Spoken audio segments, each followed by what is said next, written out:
గారు ఏంది మీ ఎవరు నిర్ధారణ చేయాలి? మీ టేక్ ఏంటి? దళిత క్రైస్తవులకు రిజర్వేషన్స్ వర్తింపజేయాలా వద్దా, ఉండాలా వద్దా? ముందుగా మనం అందరికీ నమస్కారం. డిబేట్ లో ఉండే వాళ్ళందరికీ.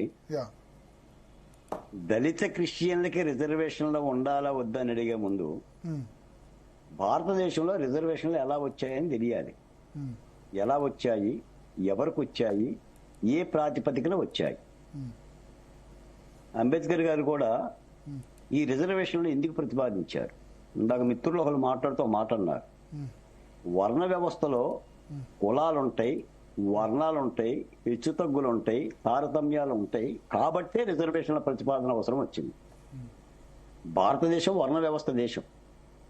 భారతదేశం క్రిస్టియన్ దేశం కాదు. భారతదేశం ఇస్లామిక్ దేశం కాదు. హిందూ దేశం. హిందూ దేశం అంటే వర్ణ వ్యవస్థ ఉన్న దేశం. ఇందులో హెచ్చు తగ్గులు ఉన్నాయి కాబట్టి ఎక్కువ మంది అత్యధికులు ఎస్సీలు, ఎస్టీలు వివక్షత గురవుతున్నారు కాబట్టి రిజర్వేషన్లు ప్రతిపాదించారు. ఇప్పుడు క్రిస్టియన్లు అనంటే క్రిస్టియన్ మతంలో కులం ఉండదు కాబట్టి రిజర్వేషన్లు ఉండవు. బీసీసీ ఆల్రెడీ బీసీసీ కేటగిరీ చేశాం. ఎవరైతే క్రైస్తవ మతాన్ని స్వీకరిస్తారో వాళ్ళు వర్ణ వ్యవస్థ నుంచి దూరం అయ్యి మరో మతంలోకి మారుతున్నారు కాబట్టి వాళ్ళకి రిజర్వేషన్లు ఉండవని చెప్పేసి నిన్న మొన్న సుప్రీంకోర్టు చెప్పిన అంశం. ఇది అంశం. దీన్ని ఇప్పుడు క్రిస్టియన్లకి రిజర్వేషన్లు ఉండవండి. తిరిగి ఆ రిజర్వేషన్లు ఎవరికి దక్కుతాయి? 15% రిజర్వేషన్లు ఎవరికి దక్కుతాయండి? దళితుడికేగా. ఈ దళితుడికేగా దక్కటం లేదు. 15% రిజర్వేషన్ ఎందుకు దక్కటం లేదు? శాతం దొంగదారిలో రిజర్వేషన్ తీసుకుంటున్నది దళిత క్రైస్తవులు. పేర్లతో సహా చెప్తాను, ఎవరెవరితో సహా చెప్తున్నాను. మా గాలి వినోద్ కుమార్ కూడా ఆయన ఉద్యోగంలో ఉన్నప్పుడు ఆయన అప్లికేషన్ ఫామ్ లో హిందూ అని రాశాడా లేకపోతే క్రిస్టియన్ అని రాశాడా? ఈ డిబేట్ లో చెప్పమని చెప్పండి. గమ్ముంటే చెప్పమని ఛాలెంజ్ చేస్తున్నా. బాలకోట గారు చెప్పారు. అమలు జరిపే అంశంలో జరిగే అవకతవకలు వేరు, ప్రధానంగా విషయం ఏంటి అని నేను విషయం మాట్లాడుతున్నా. అవకతవకలు అనేది వ్యవస్థలో అన్ని చోట్ల ఉంటాయి. రిజర్వేషన్ పర్ఫెక్ట్ గా అమలు జరుగుతున్నాయా, రిజర్వేషన్లు అందరికీ అందుతున్నాయా అంటే అది ఒక వేరే అంశం. ఈ రాష్ట్రంలో దళితులు ఏబిసిడిగా వర్గీకరణ అయిపోయింది తెలంగాణలోను ఆంధ్రప్రదేశ్ లోను. అంటే మా బియ్యం మేమే పంచుకున్నాం 15%. అదనంగా మేము ఒక్క రిజర్వేషన్ కూడా అడగల. మందాకృష్ణ మాదిగ గారికి కూడా ఒక రిజర్వేషన్ పెంచమని అడగల, ఉండగింజలే పంచుకున్నాం. దాని మూలాన మరో కులానికి వచ్చిన నష్టం కూడా ఏం లేదు. మరి ఎస్సీల వరకు విభజన జరిగింది, మళ్ళీ ఎస్టీలకు జరగల.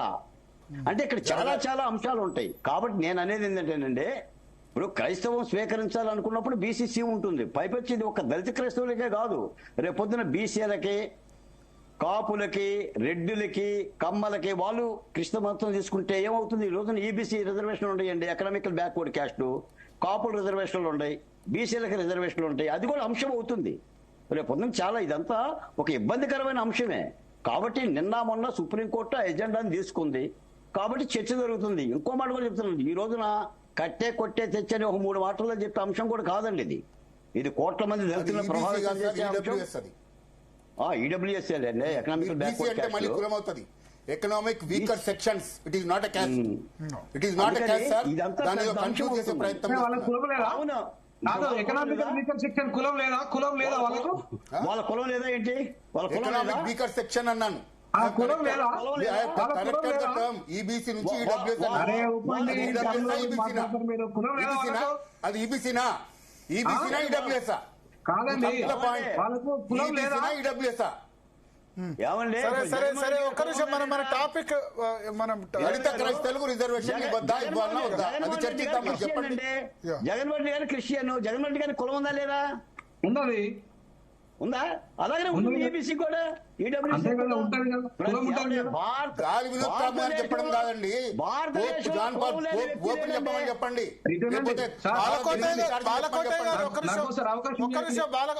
బాలకోటే గారు మీ స్టాండ్ క్లియర్ చేయలేదు. మీరు దళిత క్రిస్టియన్లకు రిజర్వేషన్ ఉండాలా, మతం మారిన తర్వాత ఉండాలా వద్దా? మీరేమంటారు?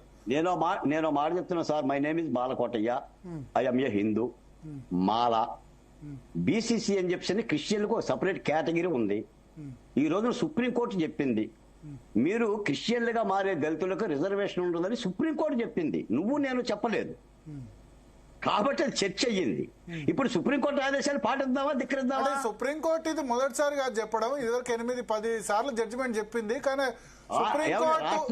సుప్రీంకోర్టులో ఉన్న జడ్జిలు కూడా అగ్రవర్ణాల వాళ్ళు కాబట్టి ఇట్లా చేస్తున్నారని ఇప్పుడు నిన్న ఆరోపణ గుర్తించారు. ఆయా సందర్భాల్లో రాష్ట్రాలు చెప్పినాయి. మొన్న గుంటూరు కేసు రాష్ట్ర హైకోర్టులు చెప్పినాయి. మొన్న గుంటూరు సంబంధించిన కేసు సంబంధించి సుప్రీంకోర్టు జోక్యం చేసుకొని బాపట్ల కేసు చింతాళ ఆనంద్ అనేటటువంటి బాపట్ల గుంటూరు అన్న ఒకటేలేండి మీరు ఒకళ్ళు. ఇప్పుడు సో ఇప్పుడు మీ స్టాండ్ ఏంటంటే బీసీసీ సర్టిఫికేట్ తీసుకోవాలి అంతేనా? సార్, ఈ భారతదేశంలో సుప్రీంకోర్టు ఆదేశాలను పాటిద్దామా వద్దా మీరు చెప్పండి. పాటించాలా వద్దా? ఇది రాజ్యాంగ విరుద్ధం అంటారు. సుప్రీంకోర్టు ఆదేశాలు రాజ్యాంగ విరుద్ధం సుప్రీంకోర్టు ఎందుకు ఇస్తుందండి? ఒకవేళ అది అనుకున్నప్పుడు ఫుల్ బెంచ్ కావాలని ఛాలెంజ్ చేసుకోండి.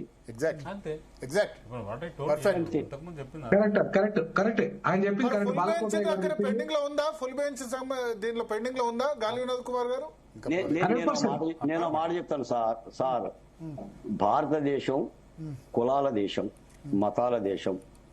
ఇప్పుడు మనం ఎన్నో చెప్తాం, వివిధ భాషలో, వివిధ నాగరికతలో, వివిధ రాష్ట్రాలు, వివిధ వేషధారణలో భిన్నత్వంలో ఏకత్వం అని చెప్తాం. ఉల్లిపాయ కనుక ఏదైతే పొరలుగా ఉంటుందో తిరిగి మళ్ళీ ఎలా కలిసి ఉంటుందో, ఈ పూజ్యుడు అంబేద్కర్ రాసిన రాజ్యాంగం సాక్షిగా ఏకగొడుగుతో భారతదేశం భిన్న మతాలున్న భిన్న సంస్కృతులను కూడా నడుస్తున్నాం. ఇందులో వచ్చే అసంతృప్తవాదాలు ఎలాగైనా ఉంటాయి. వీటిని రచ్చ చేయటం కోవటం కంటే మాలాంటి వాళ్ళం కానీ మీలాంటి వాళ్ళం కానీ పదే రచ్చ చేసుకొని ప్రజల్లో భావోద్వేగాలు రెచ్చగొట్టడం కంటే దానికి సంబంధించిన పరిష్కార మార్గాల పట్ల కూడా ఆలోచించాల్సిన అవసరం లేని మాట అయితే Andhra Pradesh social welfare board chairman గా బాధ్యత గల వ్యక్తిగా ఈ మాట అయితే చెప్తానండి. భరత్ గారు, ఇందాక ఒక ఛాలెంజ్ చేశాను వినోద్ కుమార్ గారికి, ఆయన దానికి సమాధానం చెప్పలేదు.